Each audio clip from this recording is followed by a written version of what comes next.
What's up guys, my name is Ace, and it looks like it may no longer be safe to be playing Black Ops Cold War, unfortunately, which is pretty crazy since it is quite a recent Call of Duty game. And I just wanted to make sure I'm spreading the news on this and covering some of the details. I realize the past several videos on this channel have been quite critical and perhaps negative, and I know a lot of you guys aren't here for that, but I do feel like this particular video is quite important to be just letting you guys know the potential risks of playing Black Ops Cold War.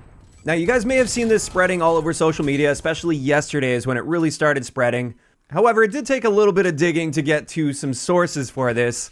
I've been seeing lots of claims that all modern COD games are unsafe to play and people can get your IP address or boot you from the game. As far as I've been able to tell with the digging that I've done looking for actual evidence and sources of this only applies to Black Ops Cold War out of the recent Call of Duty games, like the Call of Duty games since Modern Warfare 2019. And with this, apparently it is a tool that allows people to obtain your IP address and also gives them the ability to potentially boot you from games. Now, for those that have been playing Call of Duty for a really long time, this is something we have had to deal with in the past. I distinctly remember in Black Ops 2, this became a pretty big problem in ranked play. People were booting people offline and DDoSing people. I remember getting DDoSed a few times back in those days. But this is something we haven't had to deal with for quite some time in Call of Duty, but unfortunately, at least with Black Ops Cold War, this is a thing again.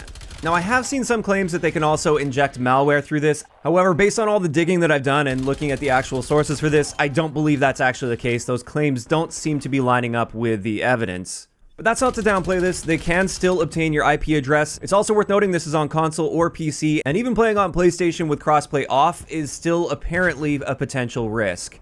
So if you really insist on playing Cold War, at the very least, I'd recommend using a VPN, but at the end of the day, it's probably in your best bet to just avoid Cold War entirely for now, which is really unfortunate because I personally was actually just planning on going back and doing a throwback video playing Cold War, but I'm gonna have to push that back.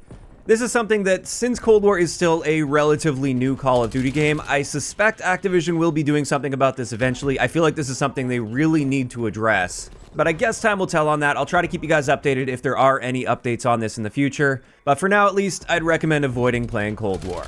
Now, as for the other modern CODs from Modern Warfare 2019 on, these are on the modern branch of the engines. And again, like I said at the beginning, while I have seen a few claims in the community that those are compromised as well, I haven't been able to find any real evidence of this whatsoever. Of course, if you're skeptical of that and you want to play it as safe as possible, you may want to avoid Call of Duty entirely right now, but since I haven't found any evidence, I'm personally not overly concerned about this, so that's not going to stop me from playing things like Modern Warfare 2. But as of right now, at least, I will be avoiding Cold War, and I'd recommend you guys do the same. And with that, that's pretty much it for this really quick video. Just wanted to spread the news on this one, let you guys know that Cold War may not be safe to play at this point. And this is where I'm curious to hear your thoughts on this in those comments down below. If you enjoyed the video, a like rating is always appreciated. And don't forget to subscribe for more if you haven't already. I'll talk to you guys next time.